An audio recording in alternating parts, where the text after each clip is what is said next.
Coach কি ভুল করতেছে দেখি, আপনাদের সাহস থাকলে বলেন তো। আমার কাছে মনে হয় এভরিথিং। মানে বাংলাদেশের যদি একটা সিঙ্গুলার রিজন থাকে যে কেন বাংলাদেশ অলরেডি 2 ম্যাচের আগেই আমরা বাদ পড়ে গেছি পুরো ইকুয়েশন থেকে, 2 ম্যাচ বা 3 ম্যাচের আগেই আমরা ইকুয়েশন থেকে বাদ পড়ে গেছি, এটা রিজন কোচ। কারণ ইন্ডিয়ার এগেইনস্টে যখন পুরা মোমেন্টাম, ফার্স্ট ম্যাচ অ্যাওয়ে ম্যাচে বাংলাদেশের যখন পুরা মোমেন্টাম আমাদের পক্ষে ছিল, আমরা বুঝতেছি যে বাংলাদেশ একের পর এক চান্স মিস করতেছে এবং কোনো একজন ফরওয়ার্ড বা স্ট্রাইকারকে নামানো উচিত, তখন কোচ সেফ খেলছে। তখন কোচ ভাবছে যে না, অ্যাওয়ে থেকে সে একটা ড্র নিয়ে ফেরত আসতে চায়, এই জন্য সে মিডফিল্ডার নামাইছে ওই মোমেন্টে। বাট ও যদি ওটা না করতো, তুমি বলতা না যে এই রিস্কটা কেন নিছে?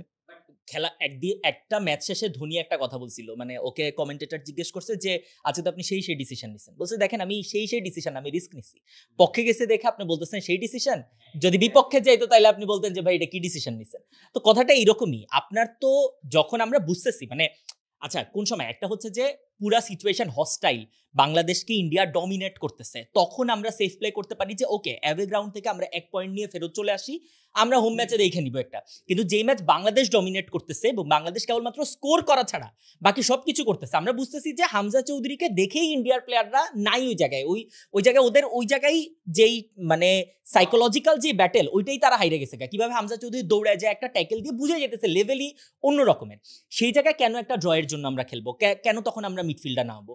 বাংলাদেশ সিঙ্গাপুরের সাথে খেললো, বাংলাদেশ হচ্ছে লাস্টে 4-3 আমরা হেরে গেলাম, কিন্তু তারপর আবার সরি এটা হংকং এর সাথে ম্যাচ, বাংলাদেশ 4-3 হারলো।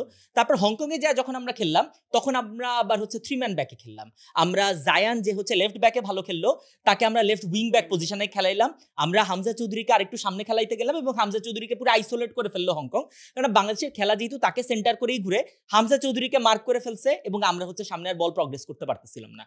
সো সব জায়গায় আমার কাছে মনে হয় এত আমরা গোল করতে পারতেছি না, তারপর একজন টার্গেট ম্যান না খেলানো, আমরা দেখতেছি যেই ফুল ব্যাক বারবার ভুল করতেছে তাকেই হচ্ছে আমার খেলাইতে হবে, তাকে ফ্ল্যাঙ্ক চেঞ্জ করে হইলেও আমার খেলাইতে হবে, সেটাই যদি হয় তাহলে আমি অবশ্যই আমি বিশ্বাস করি যে কোচের কারণেই আমরা হচ্ছে কোয়ালিফাই করতে পারছি। আমিন ভাই, এখানে আমি আপনাকে একটা অবজেক্টিভ রিজনিং দেই আমার জায়গা থেকে। ধরেন আমি কোনো জাজমেন্ট কল দিলাম না যে আসলে হাভিয়ার কাবরেরা ভুল ডিসিশন নিচ্ছে না সঠিক ডিসিশন নিচ্ছে, আমি জাস্ট একটা লজিক দিতে চাই। সেটা হচ্ছে যে আমাদের টিমটা 5 বছর আগে যেই টিম ছিল সেটার জন্য একটা গার্ডিয়ান হিসেবে হয়তোবা আমাদের কারেন্ট কোচের প্রোফাইলটা মিট করত, কিন্তু এখন এটা আমি সব জায়গায় খুব প্রাউডলি বলে বেড়াই।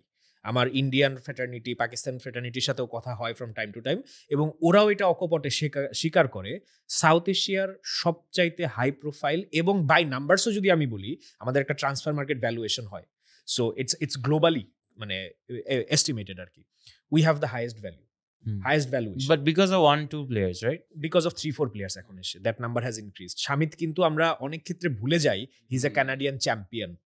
হামজা আজকের দিনে এসে এত বড় একটা নাম, এফএ কাপ উইনার, আমরা প্রবাবলি এখনো ফুলি রিয়ালাইজ করি না how big Shamit Shome is. এটা নিয়ে probably we need to talk.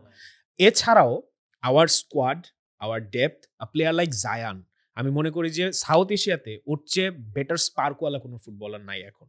So ওই জায়গা থেকে দ্য পয়েন্ট ইজ, আমার হাতে যখন এতগুলো অস্ত্র আছে, আমার হাতে যখন এতগুলো কোয়ালিফাইড রিসোর্স আছে, is he good enough to handle them? So আপনি যে আপনাকে এখানে প্রবলেমটা হচ্ছে হিজ পোর্টফোলিও ডাজন্ট ব্যাক ইট। আপনি যদি দেখেন বাংলাদেশের ন্যাশনাল টিমের কোচ হওয়ার আগে তার পোর্টফোলিও কতটুকু, আমরা এখানে সাবজেক্টিভ কথা নাই বললাম, খুব অবজেক্টিভলিও যদি আমি চিন্তা করি, আপনি ধরেন আপনার ভার্সিটিতে একজন সিনিয়র লেকচারার নিয়োগ দিবেন, আপনি কি তার দেখবেন না যে কোথা থেকে ডিগ্রি নিয়ে আসছে? হ্যাঁ দেখবো, বাট আমি এটাও দেখবো যে আমার কাছে যখন টাকা ছিল না, অ্যাটেনশন ছিল না, কে আমাকে কিছু দিছে। এটা স্পোর্টসে ভাই ডাজন্ট ওয়ার্ক। আমার কে ফেভার করছে, কে কি করছে, এইটা ধরেন কথার কথা। এখন মেসিকে আপনার for example Newell's Old Boys হচ্ছে ওর ছোট্ট বাচ্চা, হরমোন ডেফিসিয়েন্সি, তাও খেলতে দিছে।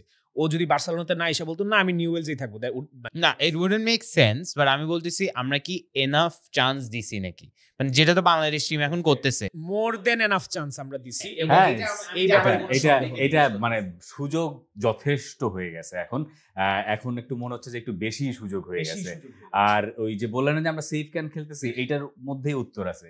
হাভিয়ার কাবরেরা সেফ খেলতে গেছেন, সেফ খেলতে গিয়েই তিনি আসলে এইরকম বিপদে পড়ছেন। ওই যে নিয়ন বলতেছিল ইন্ডিয়া ম্যাচটার কথা, আমার মনে হয় যে বাংলাদেশ টিম এটা বিশ্বাসই করে নাই যে তাদের পক্ষে এশিয়ান কাপে খেলা সম্ভব।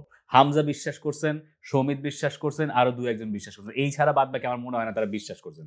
এইটার সঙ্গে আপনি পার্থক্য খুঁজতে পারেন, ধরেন পিটার বাটলার উইমেন্স টিমের কোচ, সে বিশ্বাস করে যে ঠিক আছে আমরা পারবো, দেখবেন যে অনেক ঘাট তারা কথাবার্তা এসে তিনি বলতেছে, কিন্তু তিনি রেজাল্টটা আবার ডেলিভার করে দিতেছেন, এই কারণে তার ওটা নিয়ে কোনো আলোচনা হয় না, মানে হাসার পর বেঞ্চে বসে হাসার পর রেজাল্টও দিতে হবে, তিনি সেফ শুধু খেলতে যাচ্ছেন হাসলে না, হবে তিনি না। একদম তিনি যা বোঝেন তিনি তাই করতেছেন এবং তিনি জানেন তিনি যা করবেন সেটা দিয়ে তাদের রেজাল্ট বের হবে। কিন্তু এই জিনিসটা ঠিক অপোজিট। আমি জানি যে উইমেন্স ফুটবল মেন্স ফুটবল এক জিনিস না, আর কাবরেরার ব্যাপারটা এরকম হয়েছে যে কাবরেরা নামটাই ধরেন 1 বছর আগে কয়জন জানতেন, আপনি জানতেন কিনা আমি জানি না, এবং কাবরেরা নামটাকে এখনো অনেকে দেখবেন যে উচ্চারণ ঠিকঠাক করতে পারতেছে কিন্তু চিনছে কিন্তু লোকটাকে। তো বাংলাদেশের ফুটবল এখন এতখানি বিগ যে বাংলাদেশের কোচ কে তাকে সবাই চেনেন, কিন্তু কোচের প্রোফাইলটা, যেটা আজিম ভাই বলতেছিলেন যে কোচের প্রোফাইলটা আসলে ওইটার সাথে ফিটিং না, এবং এইরকম একজনকে দরকার যিনি আগে হয়তো অ্যাটলিস্ট ইউথ লেভেলে কাজ করছেন, বা এই মুহূর্তে তো দরকার আসলে এমন কেউ যে এশিয়াতে অলরেডি কাজ করছেন, এশিয়ান কাপ টাপ খেলছেন, এইরকম মেন্টালিটির। কারণ আপনি যখন ধরেন ম্যাচের 60 মিনিটসে বসে আছেন ডাগ আউটে, আপনি শুনতেছেন আপনার পেছন থেকে বলতেছে বুয়া বুয়া, আপনি ঘেমে যাইতেছেন, আপনি এখন কোন সাবটা করাবেন এইটার নার্ভ ধরে রাখার ক্যাপাসিটি থাকতে হয়। এগুলো আগে যদি আপনি এক্সপেরিয়েন্স না করে আসেন আপনি বাংলাদেশে পারবেন না। বাংলাদেশ যথেষ্ট টক্সিক জায়গা যদি আপনার রেজাল্ট এগেইনস্টে যায়।